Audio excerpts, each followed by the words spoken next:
is a strong argument, an unget-overable argument for the existence of God, but there are also other arguments too. Lots of good arguments.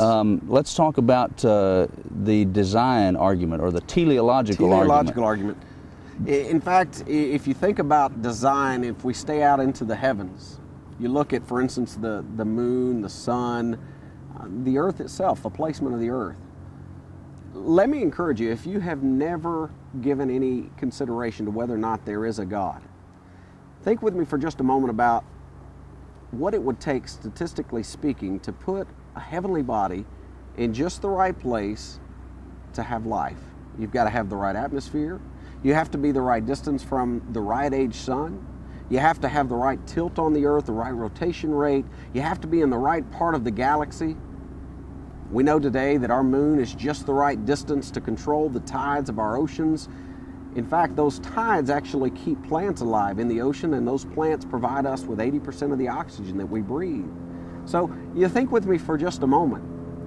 Statistically speaking, the design that we see in the universe is absolutely impossible to have happened by chance. Yeah, and this teleological argument is I guess put another way in our common vernacular today, the intelligent design issue that comes up in a lot of debates with the school boards and education agencies and organizations like that, where the debate is now being held as to whether or not intelligent design should be taught as a possible explanation for the existence of the universe.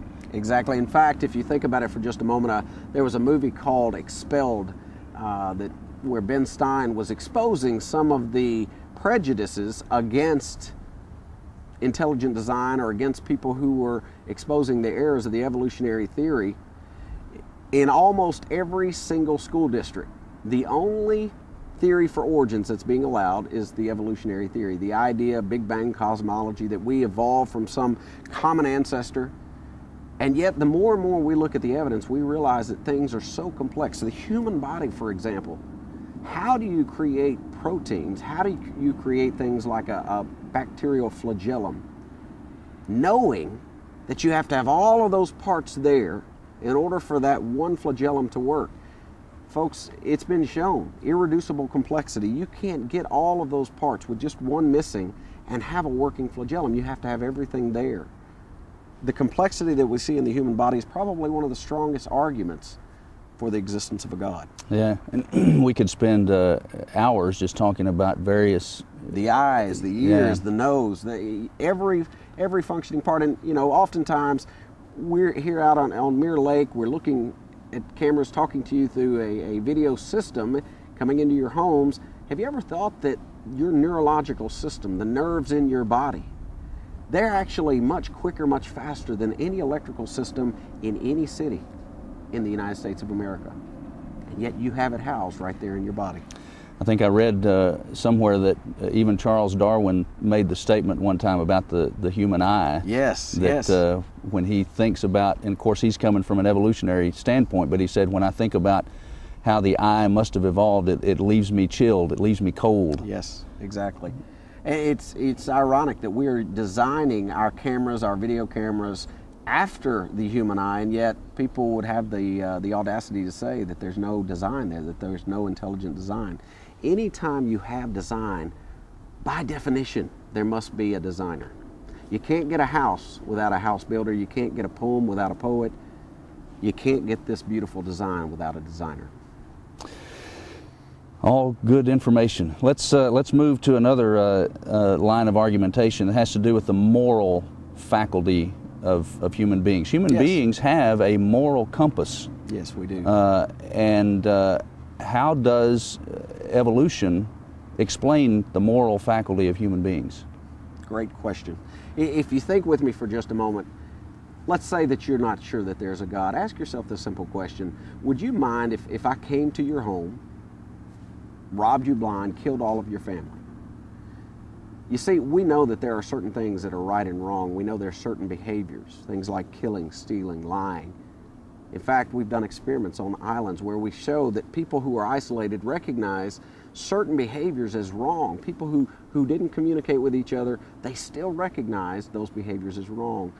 How did they recognize those as wrong?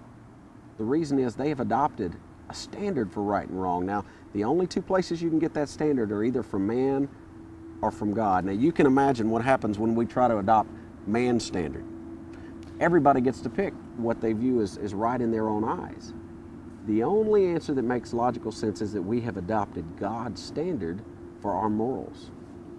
Yeah, every time I think about the moral argument, I think about one of the great debates in history that took place between Thomas B. Warren and Anthony Flew, who Yes.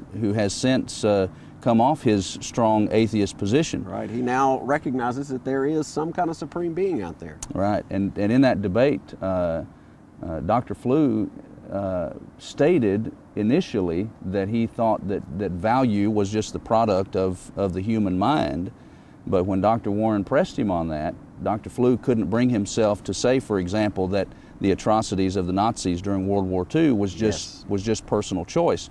He had to admit that that was real, objective, moral evil. But you can't have objective moral evil if value and morality is just a function of the human mind. That's right. If we just evolved our morals from some ape-like creature, then who's to say what is really right and wrong? Exactly. Now, talking about let's talk about some of the laws that exist that we recognize as such, and just build back on that foundation of there being no way to explain the existence of certain laws without you have to have a lawgiver. Without one who gives those laws. That's right. If you think with me for just a moment, we know there's the law of gravity. If we were to go to the top of the mountain, jump off, obviously we would come rolling down. We know that. The law of gravity is in effect. Every morning we count on it. That is, we get out of bed, our feet go down instead of up. We know that. We also know about things like the laws of momentum. We have these scientific laws. They've been in effect since the creation of the world. The question is, who gave that law?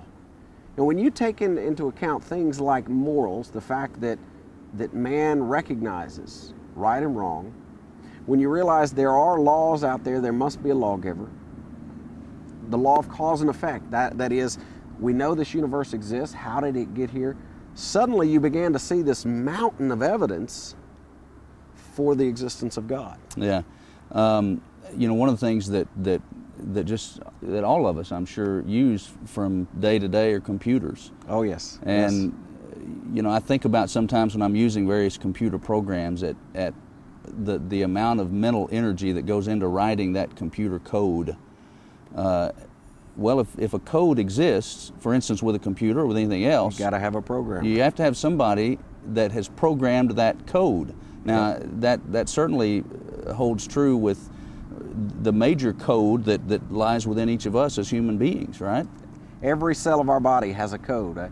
We call it DNA, and it's the genetic code for life. And if you think about it for just a moment, within your body right now, within each cell, there is the DNA that makes you who you are.